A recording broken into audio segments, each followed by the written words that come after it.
Video को हिंदी में देखने के लिए डिस्क्रिप्शन में दिए गए लिंक पर क्लिक करें। Hello students, welcome to GTC classes. In this video, we are going to discuss the key concepts, the standard symbols, basic terminologies, and the formulas of the chapter. We are also going to solve a few representative examples. The most important part of the video is the discussion of the critical areas where most students lose their marks. So it would be a good thing if you note down those mistakes and make sure that you don't commit them. Even though the chapter's name is ratio and proportion, ratio has been deleted quite a few years back. So we have to only study proportion. The books do provide sums on exercises on ratio, but that is only for revision basis. We are only concerned with proportion. So let us discuss the few terminologies of proportion. If A, B, C and D are in proportion, so therefore there are 4 different terms which are in proportion. Then we write them as A is to B is as C is to D. This is not double is to. This is as. So this is not ratio. This is as, meaning equal to. So in your mind you can read that A is to B is equals to C is to D. So which implies A by B is equals to C by D. Here the first term is called the first proportional. The second term is obviously called the second proportional. Third term being the third proportional. And fourth term being the fourth proportional. So some questions, short questions are asked, like you have to calculate the fourth proportional of this and this. So therefore you have to calculate this term. So you need to know what is the position of the fourth proportional. Another concept is continued proportion. If A, B and C are in continued proportion, what does continued proportion mean? Continued proportion means that the second term will be repeated. So therefore, if A, B, C are in continued proportion, we write it as A is to B is as B is to C. Supposedly there was one more term, then we would have written as is as C is to D. So C would have been repeated. So every next term is repeated except the first and the last term, because there is no portion there. So if A is to B is as C is to D, we can write it as A by B equals to C by B by C. Here the first term is obviously called the first proportional, but since the second and the third term are same, so therefore they are called mean proportional. And the last term is called the third proportional and not the fourth proportional. So be aware. So if you are asked to calculate the third proportional, then you need to consider how many terms are given. If in the question you are asked to calculate a third proportional of and 3 more terms are given, that means 3 terms are given in the question and 1 more term you have to calculate. So therefore 4 terms, then it is not in continued proportion, it is normal proportion and you have to calculate this term. But if you are given the third proportional, calculate third proportional of something and something. So then you are given only 2 terms. But a proportion requires minimum of 4 terms, because proportion is equality of ratios. So there has to be 2 terms equal to 2 terms. So to make that equal, you need to understand that they must be in continued proportion. So therefore, first term is to second term is as second term is to third term. So the second term will be repeated and they will be in continued proportion. If A, B, C and D are in continued proportion, prove that A square minus B square multiplied by C square minus D square is equals to B square minus C square whole square. As given in the question, we will write given A, B, C and D are in continued proportion. Whenever A, B, C and D or A, B, C are given in proportion or in continued proportion, the best way to do is first represent them in the fractional form. So A by B equals to B by C equals to C by D, and then we'll take it equal to something. You can take any letter other than A, B, C, D. The best letter that is generally used is K. Why? How can you say that these are equal to K? My wish. I'll just write let. So if I can assume that A by B equals to B by C equals to C by D equals to K, that simply means, if I look here, so I can say C by D equals to K. So if C by D is equals to K, by cross multiplying I can say C is equals to DK. So therefore C equals to dk. Now if I see here, B by C is equals to k, which simply means B equals to ck. And if B is equals to ck and the value of C is dk, so I can write dk into k, that is dk square. And the last term, that would be A by B is equals to k. That means A is equals to bk. So if A is equals to bk, which is equals to dk square into k, that is dk cube. What is the purpose of this method?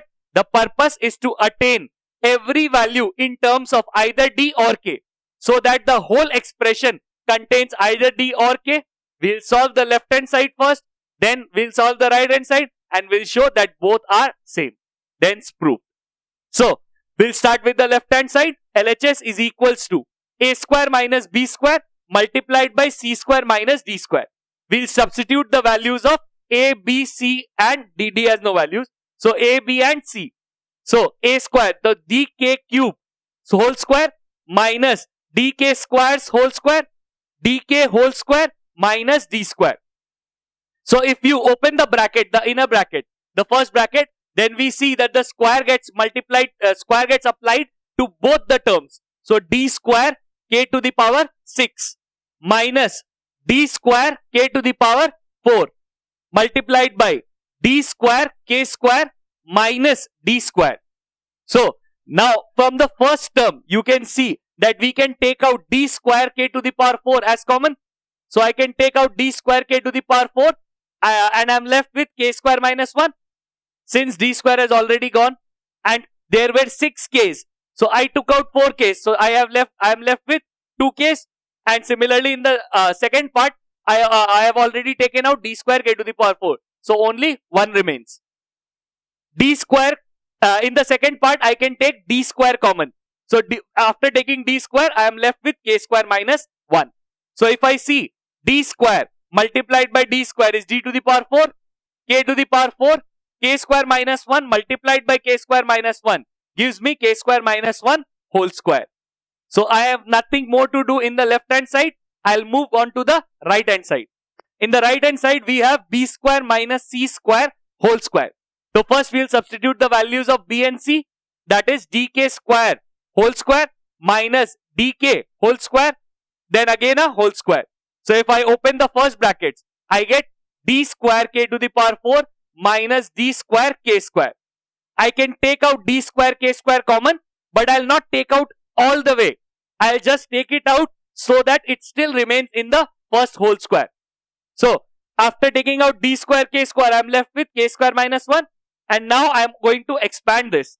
So after expanding the last square, I have d square whole square, that is d to the power 4, k square whole square, that is k to the power 4, and k square minus 1 whole square, which is same as left hand side. So I can say that left hand side is equal to right hand side. Proved. Properties of proportion. This is the most important part of the chapter. You need to memorize all the properties very efficiently, and you should be able to apply them in the sums. First property, invertendo. If A by B equals to C by D, so the condition given is, if this is true, then this will be applied, else it will not be applied. So the condition is very simple. It's basic proportion. A by B equals to C by D. Then B by A equals to D by C. So what we have done is, basically we have reciprocaled it.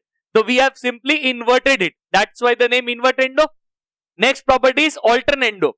If A by B equals to C by D, so we can see that the condition, that is A by B equals to C by D, is prevalent in all the properties. Then what do we can do then? Then A by C equals to B by D. What we have done is, we have alternated the numerator and denominator. So we have just alternated the mean terms.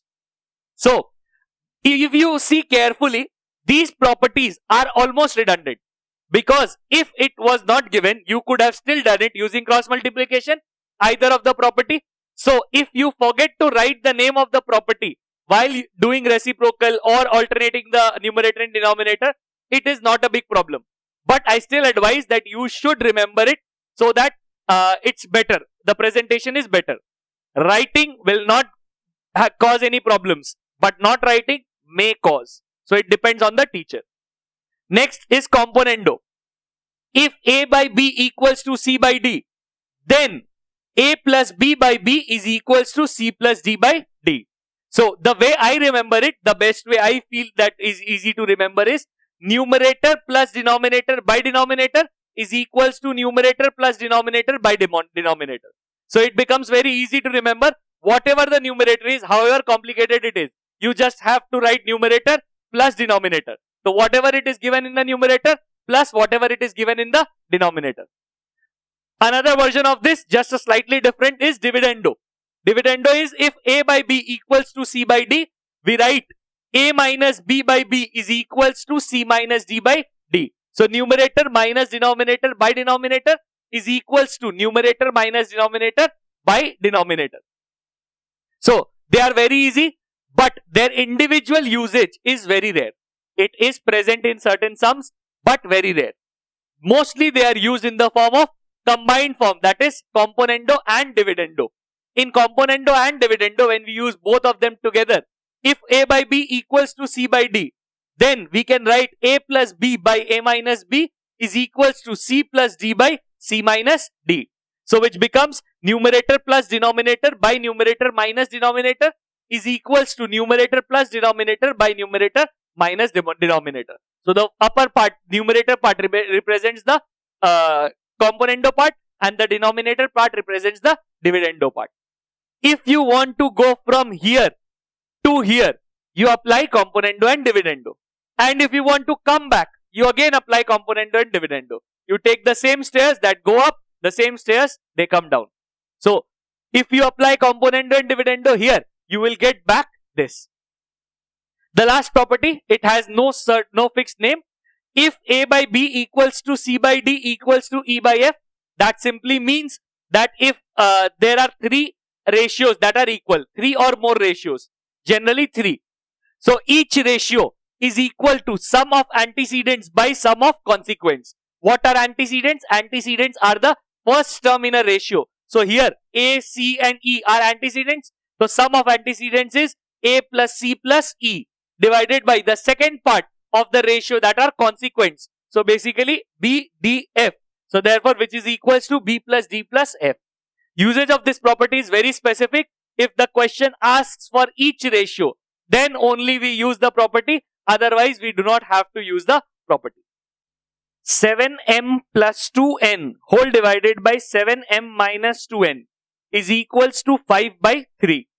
Comma, use properties of proportion to find part 1 m is to n, part 2 m square plus n square by m square minus n square. So as given in the question, 7m plus 2n divided by 7m minus 2n is equals to 5 by 3. Since you can see a plus b by a minus b, there is a pattern. So if you already have a by b equals to c by d, then we apply componendo and dividendo to get a plus b by a minus b is equals to c plus d by c minus d. And if you already have a plus b by a minus b is equals to c plus d by c minus d, then you again apply componendo and dividendo to simplify it. So basically we'll apply componendo and dividendo again. So using componendo and dividendo, we get numerator plus denominator divided by numerator plus denominator. That was the format.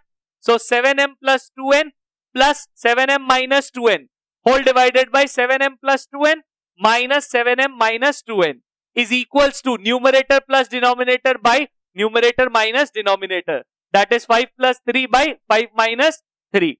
Once you open the bracket, you get 7m plus 2n plus 7m minus 2n, where plus 2n and minus 2n gets cancelled off. 7m plus 2n minus 7m minus into minus plus 2n. So again you can see plus 7m minus 7m gets cancelled off. 5 plus 3 is 8 and 5 minus 3 is 2. So you cancel 2 and you get 4. So 7m plus 7m, that is 14m, by 2n plus 2n, that is 4n. So that is equals to 4. Now what we need is m is to n, that is m by n. So I need to separate m and n. So I cross multiply 4 and 14. So 4 goes there in the numerator and 14 comes in the denominator. So 4 into 4 by 14. So I cancel off 4 2s are 4 sevens are, so 4 twos are 8 and 7 into 2, 7 divided by 7. So which implies m by n is equals to 8 by 7, which means m is to n equals to 8 is to 7. Next part asks me find the value of m square plus n square by m square minus n square. So first I need to get m square and n square, and then I'll simply use componendo and dividendo. So m by n equals to 8 by 7. So to get to m square, I'll have to square both sides. So squaring both sides, we get m square by n square is equals to 8 square, that is 64, and 7 square, that is 49. Now using componendo and dividendo, we get numerator plus denominator by numerator minus denominator is equals to numerator plus denominator by numerator minus denominator. So which is equals to 64 plus 49, that is 113, and 64 minus 49, that is 15. So last line we just summarize it.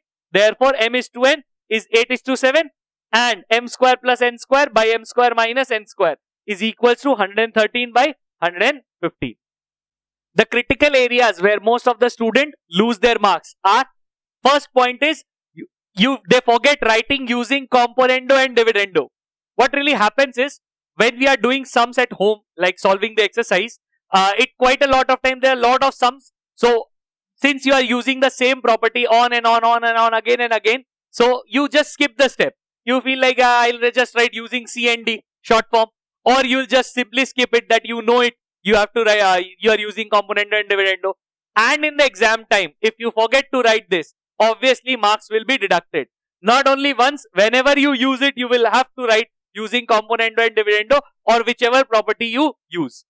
Second mistake what we do is, since the left hand side is pretty complicated, we feel tired by the end of it and forget that properties of proportion are applicable on both sides.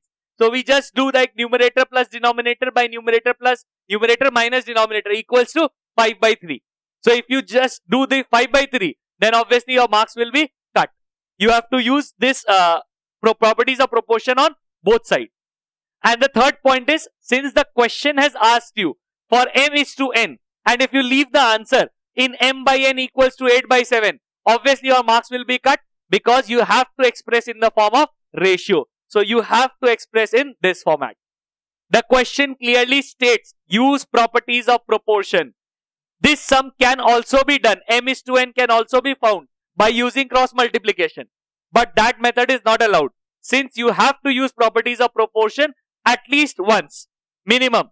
So if you are not using it, definitely you will get 0 even if your answer is right. If the video was helpful, please hit the like button and also share it with your friends so that it can reach to the maximum number of people. If you still have any confusion with the chapter or you have certain sums that you are not able to solve, do comment them below so that I can help you with them. If you want to support me or the channel, please hit the icon and subscribe the channel. Do not forget to click the bell icon so that you never miss our updates.